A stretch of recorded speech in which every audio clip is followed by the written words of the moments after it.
Bugs crashing your pack's party? Whether they've got paws or sneakers, your pack deserves a home that's protected from pests. That's where Wondercide comes in. Plant-powered protection made with steam-distilled natural essential oils that actually work. It kills and repels fleas, ticks, mosquitoes, and ants without questionable ingredients or overpowering smells. Safe to use around kids and pets when used as directed. Lab-proven to work fast. And proudly made in the USA. We offer sprays for pets, people, homes, and yards. Plus, spot-on treatments, collars, and even shampoos. Whatever your pack needs, we've got it covered. Founded by a pet parent looking for a better way to protect her dog Luna, Wondercide's now protected over 21 million lives and counting. You might have even seen us on Shark Tank. Go to Wondercide.com and use code WONDER20 for 20% off your first order. That's WONDER20 at Wondercide.com. Wondercide. Protect your pack with plant-powered Wondercide today. Americans love scenery. We want to see it all, from one coast to the next, Mount Rushmore down to the Everglades. So hop into a Chevy Malibu and take the scenic route. It's the car you knew America could build. There's a place where people count on friendships they can trace back generations, where they can count on the same stool at the coffee shop waiting for them every morning. This place is called Glen Ellen, and you can find it in every bottle of Glen Ellen wine. This is craft brewed Herman Joseph's, the smoothest, easiest drinking specialty beer in the entire solar system. And I believe you'll find drinkable in the dictionary right after don't order a beer you can't drink. Zoingo! Boingo! The freestyle pogo with more boing, more bounce. Bounce further, bounce higher with Zoingo Boingo. To see what makes Arrowhead Mountain Spring water different from those other waters, you have to go back to the source. And with Arrowhead, that means going back a little farther and longer than most. Between security challenged and security strengthened, there's one important word: how. And it is the how that makes all the difference to our nation and our world. Lockheed Martin. We never forget who we're working for. What makes Kraft Singles so good? 2 out of every 3 kids don't get the recommended amount of calcium. But with Kraft Singles, they get a good source of calcium and the taste they love. Kraft Singles. Magic every single time. Throw boring overboard with a new real meal from Long John Silver's. A meal worthy of a plate, just $4.99. Only at Long John Silver's. We may not all be geniuses, but we can all do something smart. Introducing the Hyundai 199 Sonata Lease. It's a smart deal on a really smart car.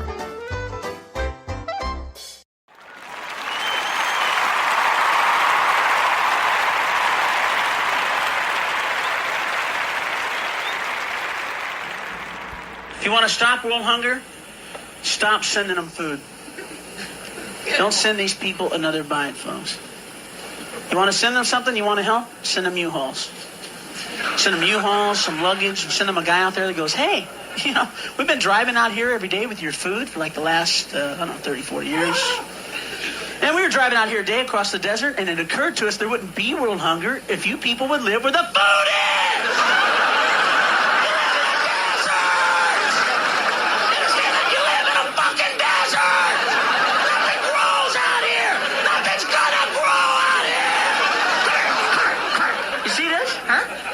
This is sand. Yeah. It's sand. You know it's going to be 100 years from now, huh? It's going to be sand!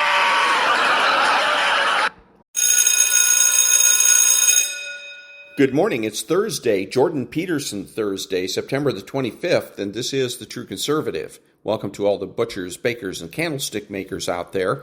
I'm Ron, your host, and the only true conservative in the United States today. So today, after the Serenity Prayer and the patriotic song of the day, we will have Varney and Company, motivation, meditation, and Jordan Peterson. All that and more when I get back.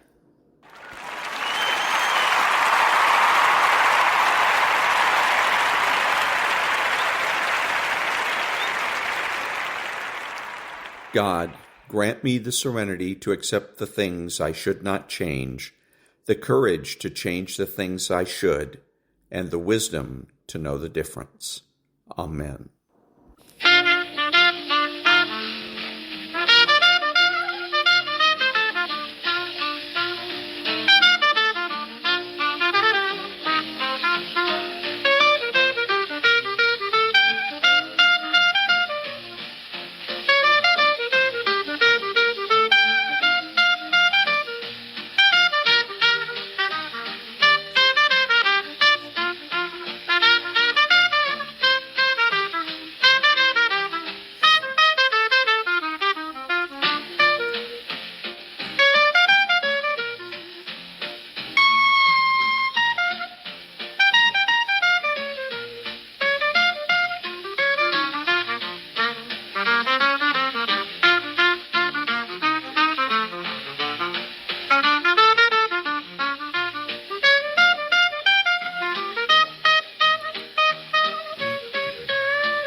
Thank you. Now, Varney and Company. Good morning, everyone, and welcome to Varney and Company. There is a picture of the alleged shooter in the attack on the ICE office in Dallas, Texas, Joshua John, 29 years old, motivated by intense anti-ICE feelings. Now attention turns to the provocative language used against ICE agents by so many on the left. Vice President wannabe Tim Walz called ICE agents the Gestapo. Others called them Nazis. The president is going to sign an order cracking down on extreme left-wing groups that he blames for the series of attacks on ICE agents. President Trump will also sign an order finalizing the TikTok deal. It stays. No change in the immediate future. To the markets, stocks are down following a stronger than expected surge in economic growth in the third quarter. No, what was it? It was the second quarter. That's right. A final revision. Strong 3.8% growth is now reported. The Dow down 130, the Nasdaq down 170. Bitcoin had been trading at $111,000 before those numbers were released. Still there, 111.1. Now look at interest rates. There's the problem for the market. The yield on the 10-year Treasury moving up to 4.19%. And the 2-year moving up well above 360. You're at 366 now. These rate increases not helping stocks. Gold below $3,800 an ounce. The exact quote is 3,765. Politics. The government's close to shutdown mode. Things could come to a halt next week. My opinion, Senator Schumer is being pushed into a shutdown by the powerful left wing of his party. They want him to stand up to Trump no matter what. President Trump may want a shutdown because that would give him direct control of the federal bureaucracy. He would be able to ration out the available money, cutting staff and departments as he sees fit. He wants a shutdown. On the show today, new polls showing voters still believe the Republicans are best at solving America's problems. And remember, President Trump's approval rating has only fallen slightly this month. He's not doing as badly as the media would have you believe. And at the Ryder Cup golf tournament on Long Island, the governor of New York, Kathy Hochul, showed up, and she was loudly booed. She has endorsed socialist Zoran Mamdani for mayor of New York. He may win in the city, but he's not popular elsewhere in the state. President Trump will be at the tournament today. Let's see what reaction he gets. It is Thursday, September 25th, 2025. And that was Varney and Company. And again, he gets it wrong. He says the markets don't like this or don't like that. BS. The markets are moved by the big banks. The big banks didn't like what they heard about inflation data, so they're dumping stocks and buying bonds. That's what he should have said. Nonprofit news now. Back in a minute.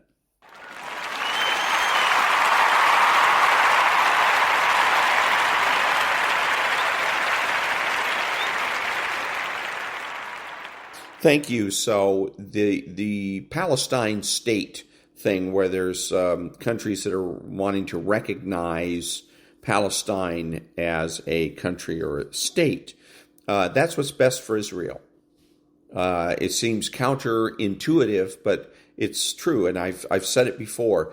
Israel's real enemy is the news media. It's AP, UPI, Reuters, the New York Times, Los Angeles Times, et al. And the only way for the Israeli government to censor the media, which is what needs to happen, is to be able to declare war. Now, Israel can't declare war on Hamas because Hamas is an organization. It's not a state. This is why Hamas and others have steadfastly refused to accept a two-state solution. Everybody assumed that's what they wanted. They wanted to have a two-state solution, but they don't, because they know that their biggest friend and ally is the news media. As long as Israel cannot declare war, then Israel cannot censor the news media, and Hamas can use all kinds of propaganda to hurt the Israelis and their cause and their country. So, again, it seems counterintuitive, but Palestine, creating a Palestine, is the best way to go, because then Israel can declare war, censor the media, and things would go much smoother for Israel. Back in a minute.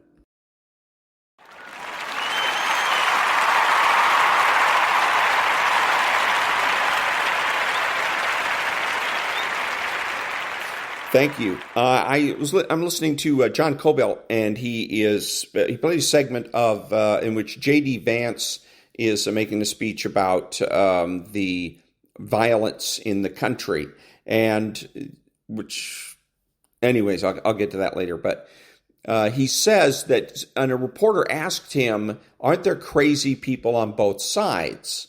And then he responded, "Well, of course there is.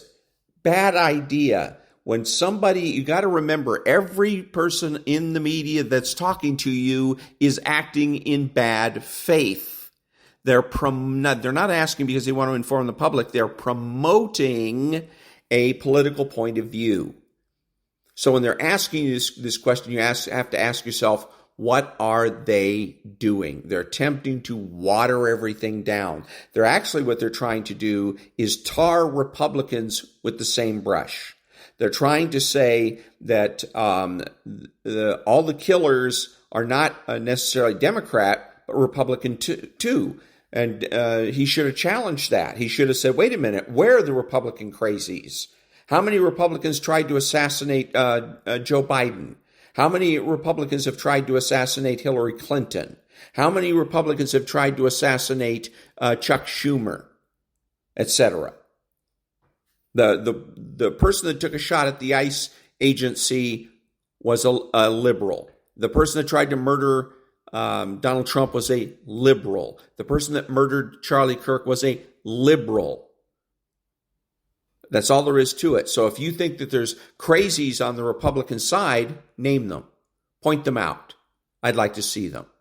That's what he should have done. When he concedes the point that there are crazy people in the Republican Party, he helps the left to change the subject, to reframe the argument. That was wrong, and it was stupid. And it hurts everybody, all Republicans and all conservatives. Shame on the vice president. Back in a minute.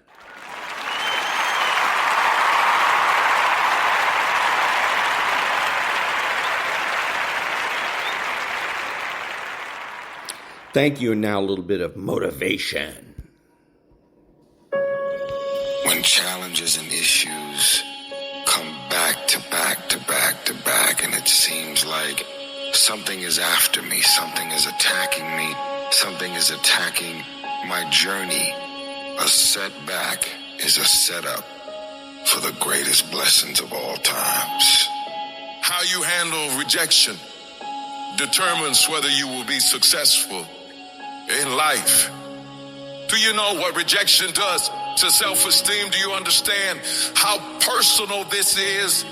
Because it's not just that the door is closed. The closing of the door says you ain't no man. You ain't no man.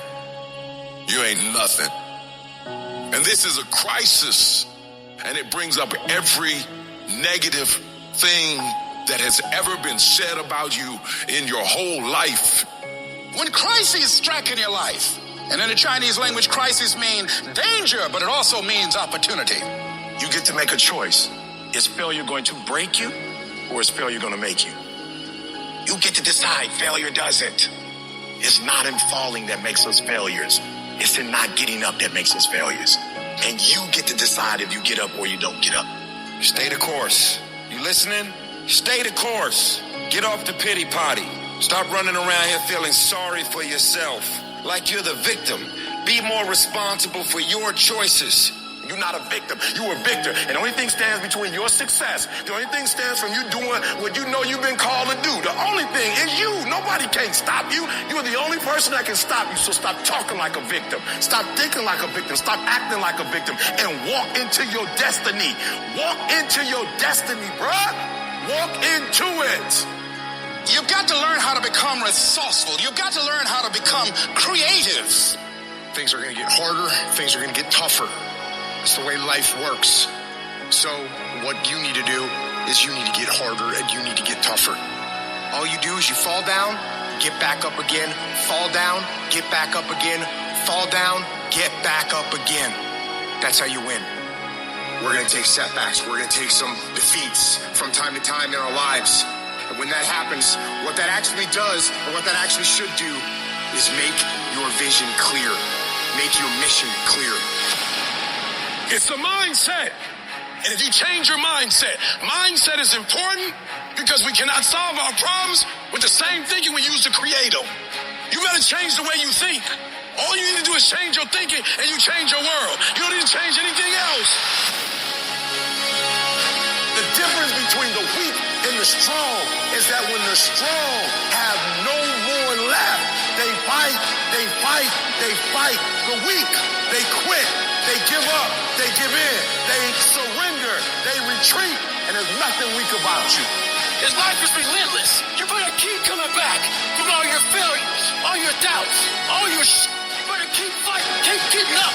You are a warrior. It is time for you to fight. Weakness will not be in my heart. No one will deny me. No one will define me. And no one will tell me who and what I am and can be. Defeat, retreat, those are not in my words. I don't understand these definitions, but I do understand this. I understand victory and I understand never surrendering. Because no matter how bad things go, my heart and my mind will carry my body when my limbs are too weak. Who am I? I'm a champion. History will remember me, and no one will tell me what I can and cannot be. I will never give up, not knowing I've given everything I've got. Because who am I? I'm a champion. This is not the time to tap out. If you do not give up, if you do not give in, if you fight back, you can beat it. You can beat it. I know you can beat it. You can get through this. You can get on the other side of this. But you can't wish your way out of it. You can't want your way out of it. You can't talk your way out of it. You gotta fight your way out of it. And I know you have what it takes. I know you have that warrior inside. And now I just need you to activate it. I need you to bring it to life. This thing will not beat you. You're bigger than this thing. I may be crying, but I'm gonna keep on walking. I may be hurting, but I'm gonna keep on walking. I don't know how long I have to walk. I don't care if it's another 7 days and another 90 miles. I've come too far to give up now. Walk when you don't know where you're going. Walk when you don't see your way clear. Walk when your heart is broken. Walk when you're under distress. Walk when you run out of money. Walk when your friends betray you. Walk when they lie on you. Walk when what you imagine doesn't happen. If you fight and do not give up. If you fight and do not surrender. If you fight and you do not bend. If you fight and do not break, you will break that thing that's coming up against you. And victory is on the other side. And that was a little bit of motivation. Back in a minute.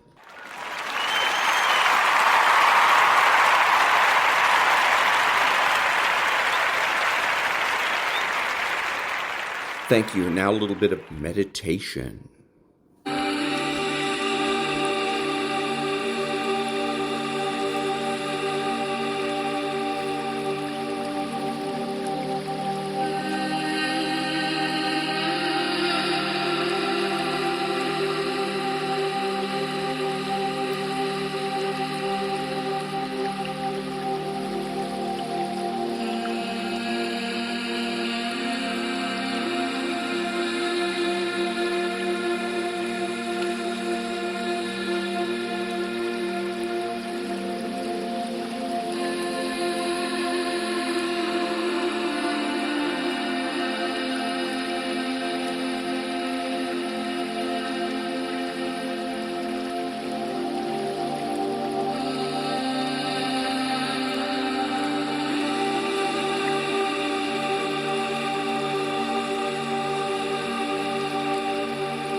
And that was a little bit of meditation.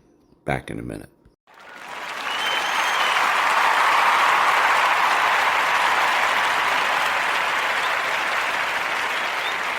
Thank you now, Geert Wilders.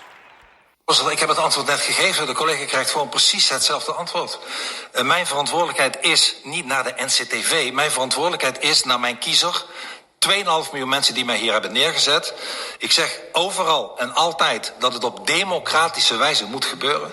Nooit geweld gebruiken. Verafschuw, veroordeel, al sinds ik in de Kamer zit, het gebruik van geweld. Maar mensen zijn boos. Mensen zijn woedend. Ga weg met uw NCTV-boekje. De mensen op straat hebben niets met een NCTV. Die willen gewoon dat ze hun eigen land terugkrijgen. Dat ze zich weer herkennen in hun eigen wijk. Dat ze een woning krijgen. Dat hun dochters veilig over straat kunnen gaan. En ja, daar word ik boos over. Iedere keer opnieuw als ik aan die mensen denk die door u allemaal in de steek worden gelaten. Allemaal door u in de steek worden gelaten. Ook het CDA heeft er de afgelopen decennia mede verantwoordelijkheid voor gedragen. Net als de Partij van de Arbeid en D66. Dat het een puinhoop is in Nederland. Vindt u het gek dat mensen boos worden? Kunt u nou met z'n allen mij de schuld gaan geven en naar mij wijzen? Wat is uw schuld en uw reflectie? Dat is niet zo. De mensen zijn boos. De mensen zijn woest. Ja. En voorzitter, nee, niet ja. Nou ja, nee, wel ja, ook, want dat is inderdaad waar. Nee, maar de mensen zijn ontzettend boos, meneer de voorzitter. En dat moet hier worden geredresseerd. Daar ga ik niet met melden. And that was Geert Wilders. Back in a minute.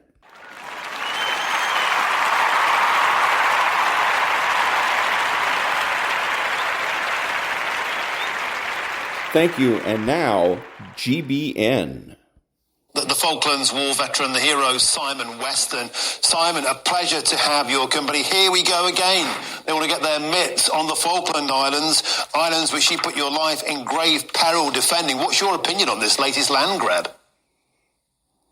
It's crazy, isn't it? You know, his name is My Lion. I mean, they lie about the fact that they ever had a claim to the islands. If geography was the sole arbiter of why people should have a claim to something, then Greenland would belong to Canada, the Orkney Islands would belong to Norway, the Channel Islands would belong to France. It's just nonsense. And that was GB News. Back in a minute.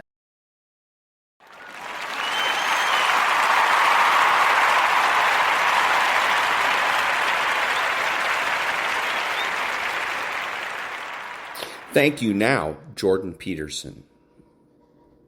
You know, people often underestimate the depth of manipulation that occurs in toxic relationships, especially when you're dealing with narcissists. These are individuals, and this is important, who construct an identity, a false self around the incessant need for validation and control.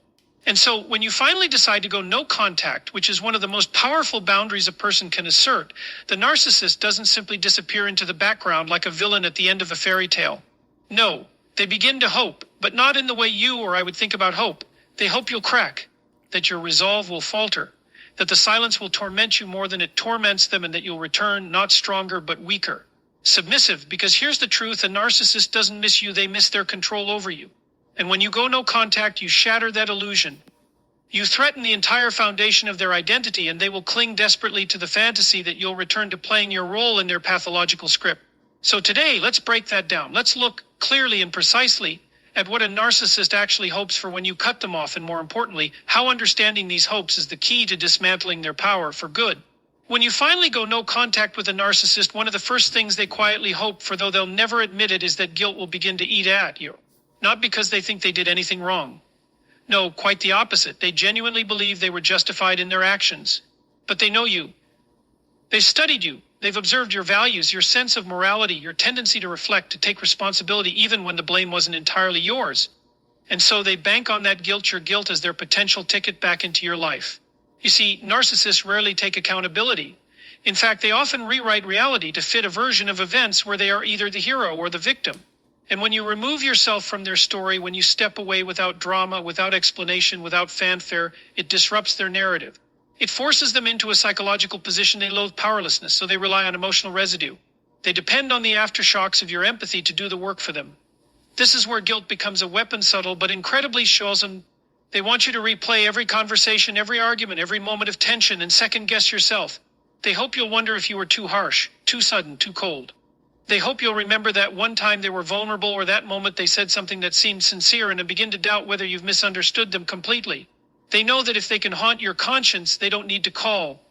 They don't need to reach out. You'll do the work of reopening the door all on your own. What makes this tactic effective is how it taps into the core of who you are. People who go no contact with narcissists are rarely cold-hearted. They are often deeply empathetic individuals who held on far too long, hoping for change, giving chance after chance. And even when they finally step away, it's not out of hate, it's out of survival. But the narcissist is counting on you forgetting that. They want you to question your strength, to reframe your boundary as abandonment or cruelty. And because they often planted seeds of self-doubt while you were still connected, little comments, criticisms, or passive-aggressive remarks, you're not starting from a place of certainty. You're starting from a place that's already been undermined. They may even find ways to indirectly provoke your guilt.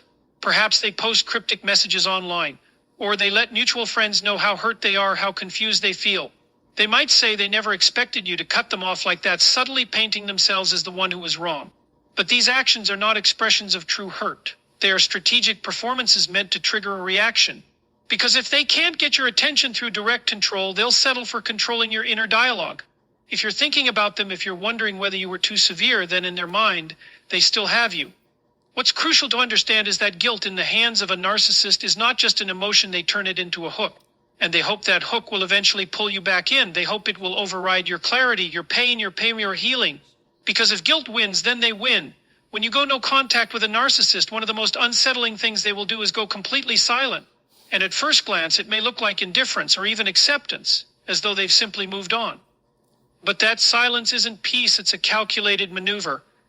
Narcissists hope their silence will confuse you, disorient you, and ultimately punish you for daring to disconnect without their permission. It's not withdrawal out of pain or reflection. It's strategic silence meant to manipulate your thoughts and emotions in their absence. The narcissist understands, consciously or not, that the human brain craves closure. When relationships end abruptly or boundaries are enforced without mutual agreement, the mind naturally begins searching for answers. What did I miss? Why haven't they reached out? Do they even care? And it's in this state of emotional vulnerability that their silence begins to work against you. They want you to feel that the silence means something more than what it is. They want it to provoke your anxiety, your second-guessing, your longing for explanation. They want you to suffer through the unanswered questions. This is a psychological tactic known as the silent treatment, but in the context of going no contact, it takes on a much deeper dimension. See, while you might believe you're taking back your power and creating space to heal, the narcissist interprets your silence as a challenge to their control.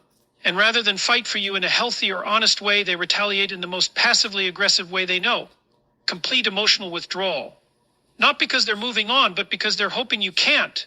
They want their absence to scream louder than any words could.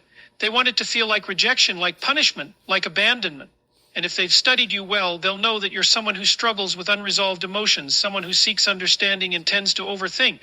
They rely on this. They hope that their silence will drive you to obsessively analyze the situation, to replay every conversation, to scan for clues about what really happened.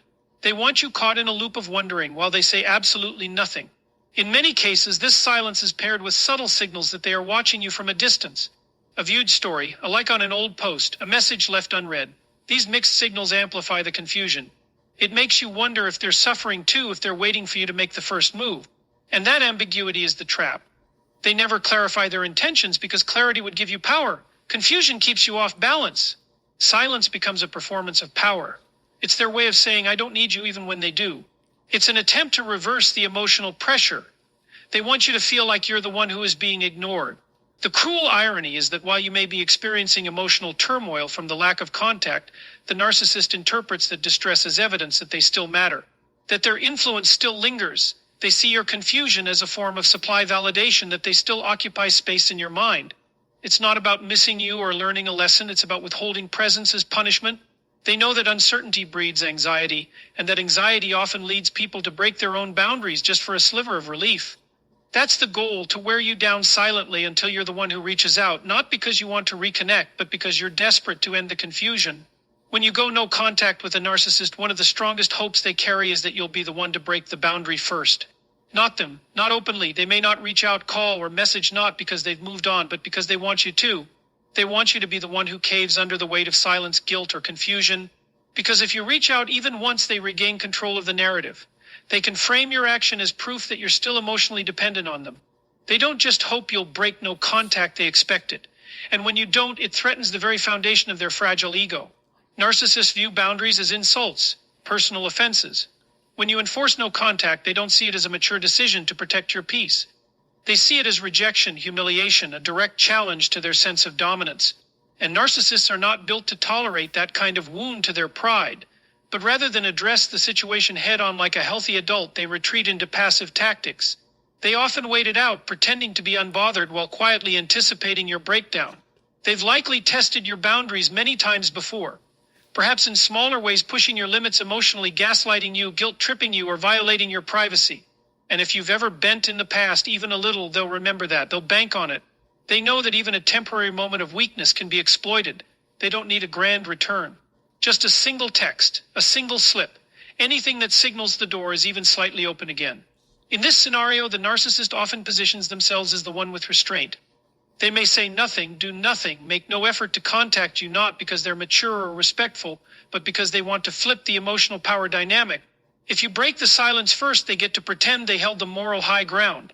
They'll ignore all the harm they caused and instead focus on your response as the problem. See? You couldn't even stay away. You still need me. This becomes ammunition for future manipulation. At the same time, they may provoke indirect contact. They may post something online designed to draw your attention. A cryptic quote. A picture meant to stir jealousy. A shared memory you once discussed. They might talk to mutual friends, dropping your name just enough to make sure word gets back to you. These tactics aren't accidental. They are lure's bait to see if you'll reach out and break your own rules. They want to create just enough emotional friction to keep you unstable. Because if they can't access you directly, they'll try to agitate you from the outside. And when you finally break no contact, whether it's to check in, to express anger, or to seek closure, they get exactly what they want, proof that you're still entangled in the dynamic. It validates their belief that they're irreplaceable in your life. It reassures them that despite your boundary, they still have psychological leverage. Even if your intention is innocent, just one message to say you've moved on or to get clarity, they will twist it. They'll reinterpret it as a comeback, a weakness, a sign that you never truly meant to let go. In their mind, the one who breaks the boundary loses, so they stay silent, play the waiting game, and let time do their dirty work, always hoping that the silence becomes too loud for you to bear. When you go no contact with a narcissist, another deep and often hidden hope they carry is that they'll get the chance to rewrite the story, to reshape the narrative of what happened in a way that protects their ego and reputation.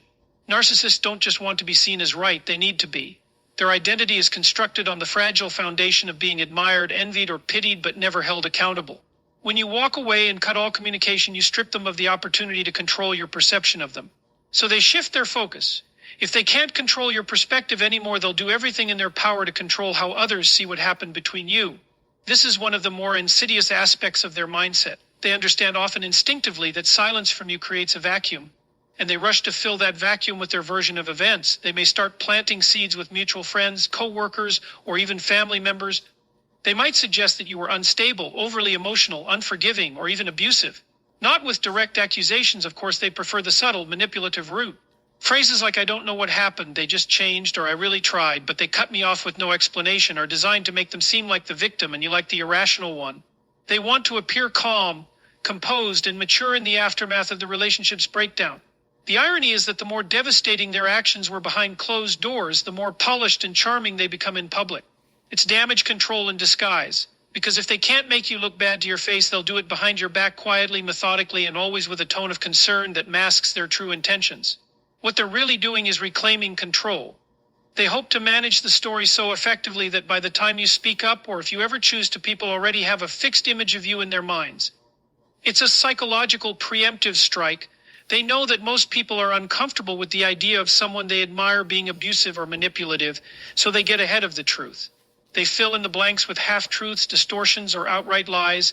At the same time, they often convince themselves of their own version of events. Narcissists have an extraordinary ability to twist reality not just for others, but for themselves. Over time, they may genuinely believe that they were the ones wronged, that they were unfairly abandoned, that they were nothing but loving and misunderstood. This self-deception helps them avoid the unbearable weight of shame or introspection. Because for a narcissist, admitting fault is equivalent to psychological annihilation. Another layer of this narrative control is their desire to preserve their social image. Narcissists are often deeply concerned with appearances. They want to be seen as the successful partner, the devoted friend, the loving spouse. When someone breaks away from them without closure or reconciliation, it threatens that image. So they go on a kind of charm offensive, making sure everyone sees them as reasonable, kind, even heartbroken. This way, if you ever share your side, you're immediately met with doubt. That doesn't sound like them, people will say. They always seem so nice. This is exactly what the narcissist hopes for, to make you question whether speaking your truth is even worth it, to make you feel isolated and unheard, even outside the relationship. It's not enough for them to lose control over you. They want to maintain control over the entire story, and they'll rewrite it as many times as it takes to cast themselves in the best possible light. When you go no contact with a narcissist, one of the less obvious but deeply rooted hopes they cling to is the belief that you still crave their validation. That even in your silence, even in your absence, you're secretly yearning for their approval, their attention, their acknowledgement. Narcissists survive off of admiration and control. So when you withdraw, it isn't just the end of a relationship in their eyes, it's a threat to their very identity. And to protect that identity, they convince themselves that you haven't really let go, that deep down you still want them to notice you. Narcissists view validation not as something earned through trust or mutual respect, but as a form of leverage. In the relationship, they used it strategically, offering praise or affection in small doses, always conditional, always timed to keep you hooked. One moment they'd lift you up, make you feel seen or valued, and the next they'd withdraw completely or criticize you without warning. This pattern trains you to chase their approval, to tie your self-worth to their moods and opinions. And even after the relationship ends, they believe that pattern remains alive in you. When you cut contact, the narcissist doesn't see it as a final act of strength. Instead, they tell themselves it's a performance, an act of desperation, a cry for attention. They believe that your silence is loud, that you're waiting, hoping for them to reappear so you can feel chosen again. And if they sense even the slightest chance that you're still watching them from afar, liking a post, asking about them, or even just staying informed through mutual friends, it confirms their belief that you haven't detached. To them, that's enough. They interpret even your restraint as evidence that they still hold power over your emotions. This is why many narcissists will put on a show after no contact begins. They might start posting curated images, accomplishments, because they're happy, but because they want you to see them and react. They want to trigger that old dependency, that urge to feel validated by them again. If they can make you feel inadequate, replaced, or forgotten, they believe you'll come crawling back, not necessarily to be with them, but to regain their attention. What they fail to understand is that going no contact is often the result of immense pain and clarity. It's not a tactic, it's a boundary. But narcissists don't truly grasp boundaries. They see them as power plays, and in their mind, every interaction or lack of interaction is part of a game. They hope you're still playing, even if silently, because if they can believe that you still crave their validation, then they don't have to question their worth. They don't have to confront the reality that someone saw through their facade and chose peace over chaos. They also know how addictive their validation once was, how high the highs could be, and how low the lows. That emotional roller coaster creates a psychological bond, one that's difficult to break without deep inner work. And so they hope that bond is still intact, that despite your silence, you're still wondering what they think of you, still hoping they'll reach out, still wanting their approval, even if only subconsciously. Because for a narcissist, the idea that you've truly outgrown them, that you no longer need their validation to feel worthy, is more threatening than any insult. It means they've lost the thing they relied on most, your emotional dependency. And in their world, losing that means losing relevance, power, and the illusion that they're still the center of your universe. When you go no contact with a narcissist, one of their quietest yet most persistent hopes is that you haven't truly moved on. That even if you've blocked them, erased their number, and cut all avenues of communication, some part of you is still stuck in the past, still thinking about them, still emotionally tethered to what once was. Because as long as they believe you're emotionally anchored to the relationship, even in pain, even in anger, they feel they still matter. To a narcissist, indifference is the real threat, not hate, not grief, but indifference. It signals the ultimate loss of control, the true end of their influence. Narcissists survive on psychological hooks, emotional entanglements they embedded over time to keep you invested. They may have made themselves the center of your world, created cycles of hope and despair, pulled you in with charm only to push you away with cruelty. These dynamics are not just emotional, they are addictive. They train your nervous system to stay on edge, to seek resolution, to crave closure. So when you finally go no contact, they don't assume it's over. They assume you're recovering, yes, but still attached. They hope that you're still watching them from a distance, still questioning yourself, still wondering if things could have turned out differently. They want to believe that you're stuck in reflection, in analysis, in memory, that even if you're not reaching out, you're still haunted by their voice, their image, their influence. This belief soothes them. It allows them to think they still hold psychological power over you even in absence. Because for a narcissist, being forgotten is intolerable. It threatens the inflated yet fragile identity they've carefully constructed. This hope that you haven't moved on is often what fuels their long game tactics. Narcissists are notorious for resurfacing months or even years after no contact. This isn't random. It's rooted in the belief that time doesn't truly break the bond, that somewhere deep inside you're still open to their return. So they test the waters. A sudden message, a random like a question sent through a mutual connection. If you respond, even minimally, it confirms their belief you never truly left them behind. And once that belief is validated, they may attempt to re-enter your life, not to repair what was broken, but to re-establish control. What's particularly cruel about this is how they often misread your healing. They may interpret your silence as unresolved emotion. They mistake your lack of reaction for suppressed longing. And if they see you thriving, they assume it's a facade, because they cannot fathom a world where you've actually found peace without them. Their ego won't allow it. In their mind, they were the best thing that happened to you, or at the very least, the most impactful. So the idea that you could move on, rebuild, and grow stronger in their absence is something they'll deny, downplay, or attempt to sabotage. This is also why some narcissists will go to great lengths to win the breakup. They may quickly get into a new relationship, flaunt their supposed happiness, or portray themselves as having effortlessly moved on. But underneath that display is insecurity. If they truly believed you were still emotionally attached, they wouldn't need to prove anything. The performances for your benefit, or more accurately, for the image they hope you're still watching. Because if you see them happy and react, even negatively, it proves they still affect you.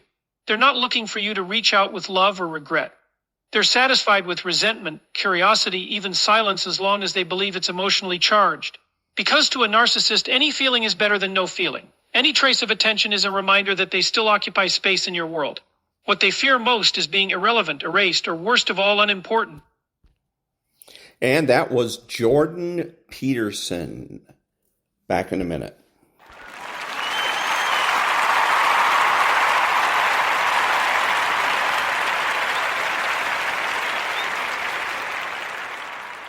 Thank you. This is Ron, your host, the only true conservative in the United States today, bidding adios to all the butchers, bakers, and candlestick makers out there, and reminding you that you are not neutral and that the government has no rights.